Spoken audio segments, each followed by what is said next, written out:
is what I see intellectual world, the sharp division. I see that in media also. But there are those who say that the media is not being critical enough.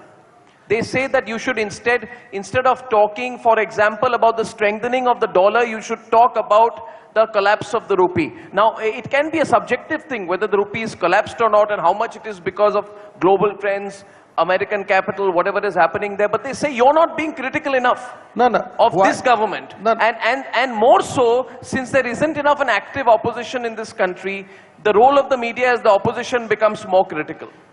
First of all, I don't think that media, somebody has voted media to be the voice of opposition. I think that media's role should be to promote India, irrespective of political party. But today, certain media, in the name of opposing Prime Minister Modi, actually they are opposing the country. Even somebody got gold prize in gold in Olympic, they don't want to promote that pride moment for the country also, because they feel that it might ultimately give some credit to Narendra Modi also. So, in my view, that media must promote India, must promote Bhartiyata, and should not be influenced by Western thought, Western culture, and Western type of that no, media should play this role, media play that role. Nobody has defined कि media को विरोधी का role play करना है. किसने बोला? What is this Western type in your view? Can you elaborate? I mean, there are a Western democracy had set certain standard that how people, institutions should behave. We should not follow that. We should follow the standard which for long India has developed as our own. During the freedom movement, Indian press supported freedom of India. Today, there is another freedom movement going on in Assam, in India, because we want to get freedom from poverty, we want to get freedom from illiteracy, we want to promote India as a superpower. In my view, Indian media should aggressively promote Bharatiyata, India's nationalism. Are you actually indirectly trying to tell the media to promote the BJP? Hey, if BJP, is that the attention? Is that the intention? No. If BJP is promoting Indianness, if BJP is promoting nationalism, then what is harm in supporting BJP? Are you trying to appropriate nationalism politically? No. I mean, it is all about how you think. Today, the country has banned PFI. Everybody realized that PFI is an element which poses challenge to India's integrity. Now, what is harm in supporting that move of government? Because whether in BJP or Congress, we want that PFI should have been banned long back. So if today the government of the day has banned PFI, then media should be unequivocal. No, but earlier for the last 6 months to 1 year, the argument was you were not targeting the PFI, you were trying to indirectly target the minority community. That is the problem. Indian media should be with the country. Indian media is being anti-PFI, being for country. In my view, yes. As long as you write against PFI, you are contributing to the growth of the country. It has born, according to me, in 5,000 years back. Chanakya spoke in detail about India, Bharat. There are problems with various media groups and various Western influenced Indians. They think that India has born as a country in 1947. They think that this is written in Constitution. But the same kind of people has written Constitution in India, and the same kind of people written Constitution in Pakistan. But the people, those who has written Constitution for India, they were Hindus, so they have produced a secular Constitution. The other people, they were fundamentalists, so they produced a Constitution which is in nature of full fundamentalist thought. So today India is secular country. Today India respects everyone because of our civilizational thought process. In 1962, when the Chinese crossed and when they went through Nepal and were on the borders and almost entered Assam, Nehru went on radio, I think, And he said, my heart goes out to the people of Assam. Which means the Prime Minister of India at that time almost gave up Assam.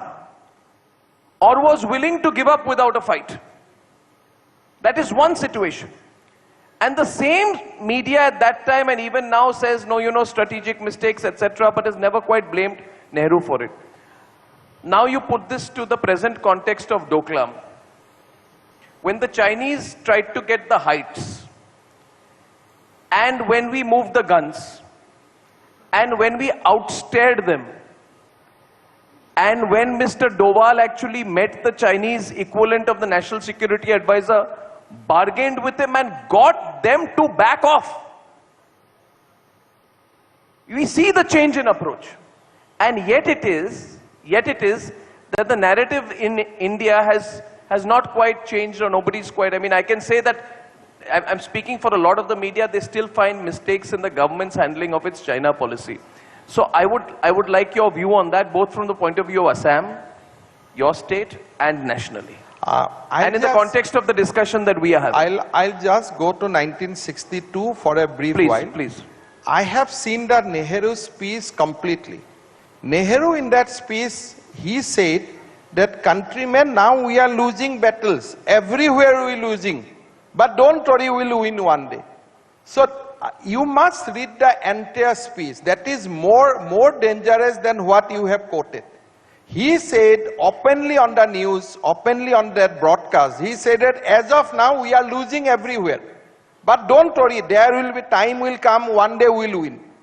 So that was the exact meaning of his speech. I am quoting him. But today, when India, it is not about BJP or somebody. Today, India's army is basically fighting with Chinese army eye to eye. They are defending their territory. Instead of media speaking about that, some media will say, no, order inquiry, what is going on. So I am of the view that there are media who knowingly, unknowingly, trying to strengthen the views of opponents of the country, not the opponents of the BJP. That is why I feel you need media now who, irrespective of political party, support the cause of nation without being critical about India. Now the assumption is you are not you don't expect neutrality. You don't expect I am constantly coming back to it. Are you against a neutral media? I do not support neutrality, because in this world people cannot be neutral. You have to support India.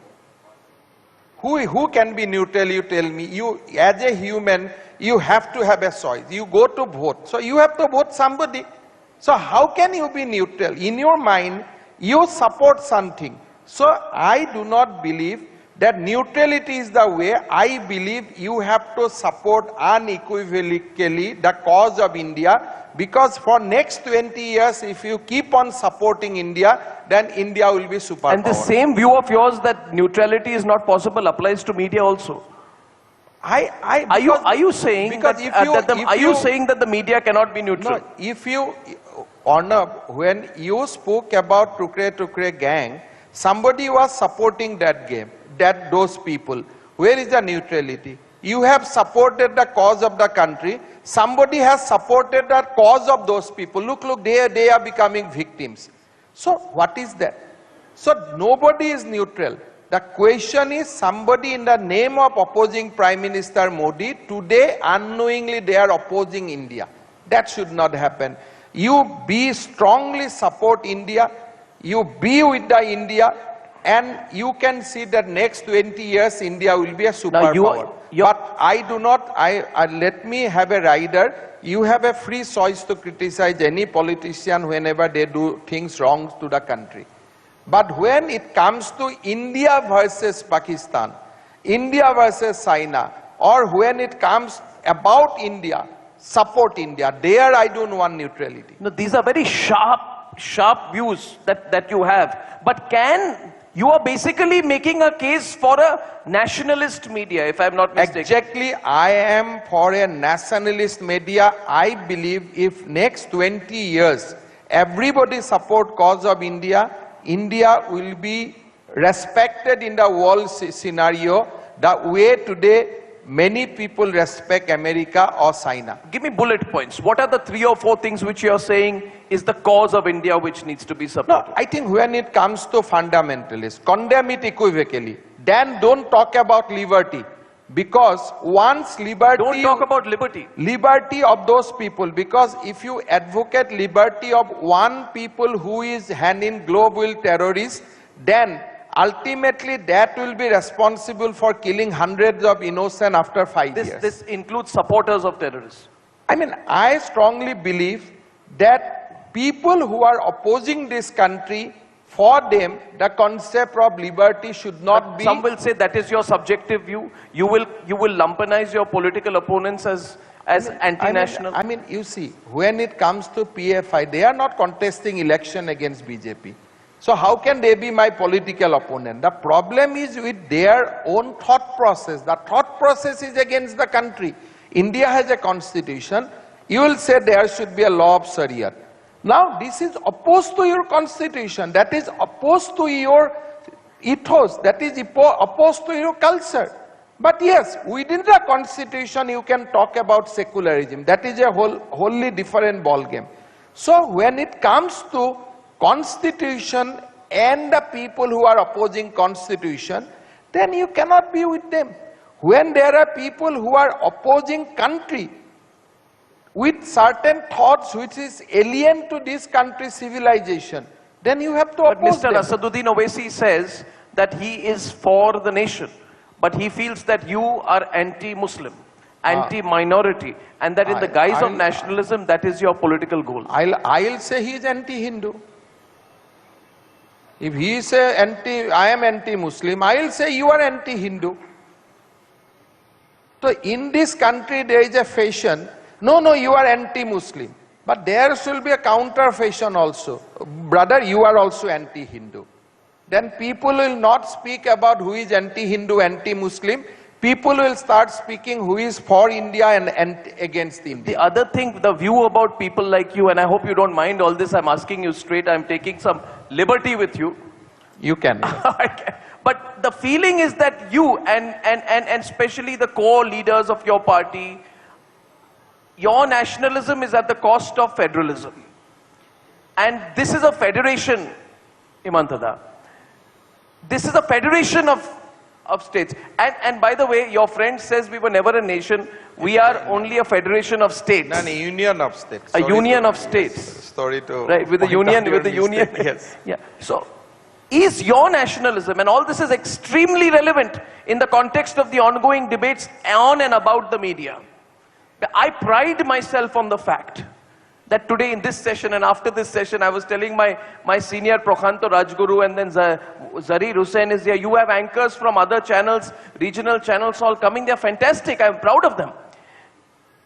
Is your nationalism accommodative enough to allow the birth, creation, continuance, encouragement of an aspirational regional identity as well? Or are you going to annihilate the regional identity, which is the kind of positioning which is happening? You know how it is in Tamil Nadu now, there's an ongoing debate about how you are a threat to the identity, I mean, the Tamil identity. So I want your response to my that. whole view is, when you talk to Tamil language, it is not only the language of Tamils, it is also an Indian's language. Tamil will also a language for Assamese people. Yes. So when you talk about Assamese language, it is also a language for Tamil people. We have to create the environment of this country that every regional language are the carried tradition of this Bharatvarsh. Yes. You have to create that psychology in our country that development of Assam means also development of Tamil Nadu. You have to, when a Tamil boy gets an Olympic medal, there must be jubilation in Assam also. So federalism means that it cannot be basically we are states within the country. And we must remember we are Indian first, then we have our regional identity. You strengthen your regional identity, but not at the cost of Bharat. You have Coming back to that again and again, it's like a recurrent theme in everything that you are saying here today. And you also give a rider, you are among the breed of politicians now who are now coming, a new breed of politicians who say we are unapologetically and openly nationalist. That is at the core of our identity. I'm not asking you what is the role of the nationalist media. I want to know what is legitimate criticism and what do you consider illegitimate criticism. No. You have said criticism is allowed, but you are going to add a rider to it. No, that I will allow legitimate criticism. This difference Who is very- defines that? Does this Himanta di- Biswa Sarma No, no. define that? This difference is very simple. You don't have to analyze that. You criticize.